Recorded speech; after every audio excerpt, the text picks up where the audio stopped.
Once upon a revolution, there was a country called America. And she had a dream, a real estate dream, the dream of being so big that she'd have 2 coasts and a flyover zone. But you can't really do that without people, so she invited some immigrants in and told them if they'd just hang out on the land long enough they could have it.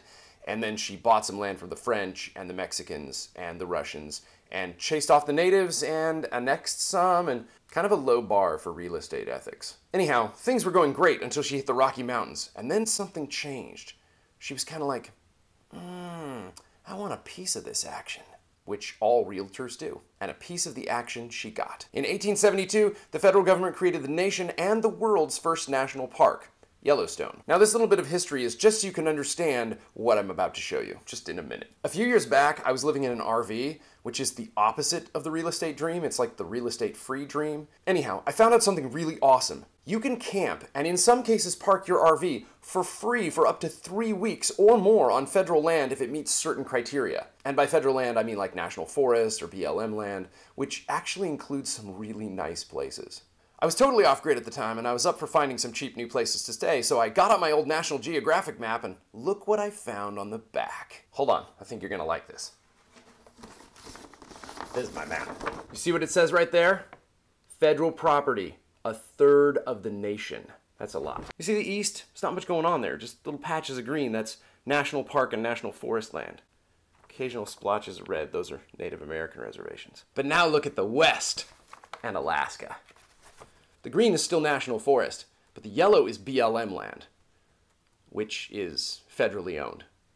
But they like it better when I say managed. This thing's noisy. I'm just going to use a still. You see, on the eastern and central part of the country, the federal government only owns about 4% of the land.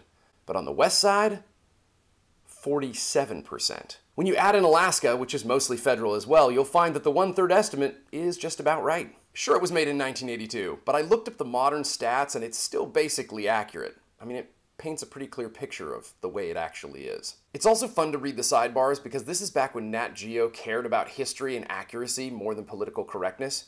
I mean, you can run from the truth, but someone was still writing it down 36 years ago. Just to give you an idea of how much land this really is, let's look at the most egregious example, the state of Nevada. It's 84% owned by the federal government. All that yellow means it's controlled by the Bureau of Land Management. Now, if you zoom in on the map, you'll find lots of places where it's 1 square of BLM and 1 square of private property, and then another BLM and another private property. So it's like a checkerboard. But still, 84% of the state is a lot. Not to sound conspiracy theorist or anything, but this map makes it look like Manifest Destiny was just a giant government land grab. You could also choose to see it as a nation developing an actual strategy for land preservation and conservation.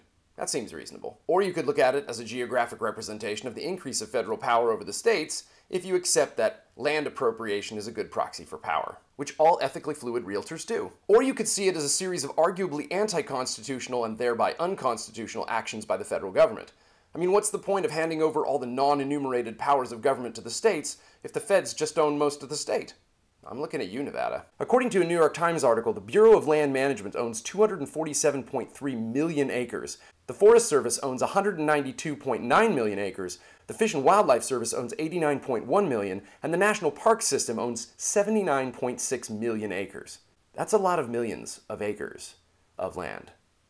Here it is broken down by state. New Mexico, Wyoming, California, and Arizona all have 41 to 48% federal ownership. Idaho, Oregon, and Utah have 50 to 57%. Alaska is 69.1%, and Nevada, 84.5% is owned by the federal government. Wow. Hindsight's 20/20, but this map makes me think we really could have just left the Native Americans alone. I know it's never that simple when people are scalping each other, but if we knew we were going to make this much land into national parks and they just wanted to live the way they always had, why not just let them be the ones that take care of it instead of our tax dollars? Maybe we could even do that now. I mean, that's what they're doing on Niihau, the forbidden island in Hawaii where only the natives are allowed to live. That's a great example of giving public lands back to native people. No, wait. Niihau's private land, isn't it? Well, then it's a great example of private land being given back to its people. Maybe we just need to privatize the parks. You can't say that! Except I just did. If it meant giving it back to the natives, wouldn't that be okay? I'm just curious. I don't really care who owns it as long as it's preserved and taken care of and I can come visit it every once in a while. Maybe you think it's great the government has so much land, so it can be protected. Maybe you're mad because you think them owning huge percentages of western states is not part of the federal charter. I don't know what you think. Me, I'm split down the middle. I really like parks and forest land, and I think it's a good thing that we have them. And I really liked parking my RV on them back when I had an RV. But I also think that a third of the country, or 47% of the western states, or 84% of Nevada, that does seem a little bit extreme. Except for the Nevada part. I'm pretty sure nobody wants that 84%.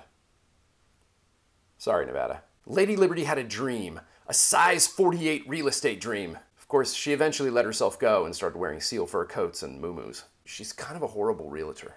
I'm pretty sure that when feds take land, they don't really readily give it back. I know, they sell it occasionally, but only occasionally, and only the bits they want. It's not like it used to be. It's not like I could just park my bum somewhere and say, hey, I own this now. For the good old days.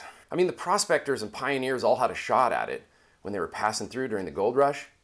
They didn't want it. Probably a pretty good reason for that. And if you've ever driven through Nevada, I think you know why. Even though the federal government's propensity for land grabs has diminished of late, like entirely, I don't know, if you read stuff about eminent domain, they're still grabbing things from people. Almost entirely. What's next, feds? Puerto Rico?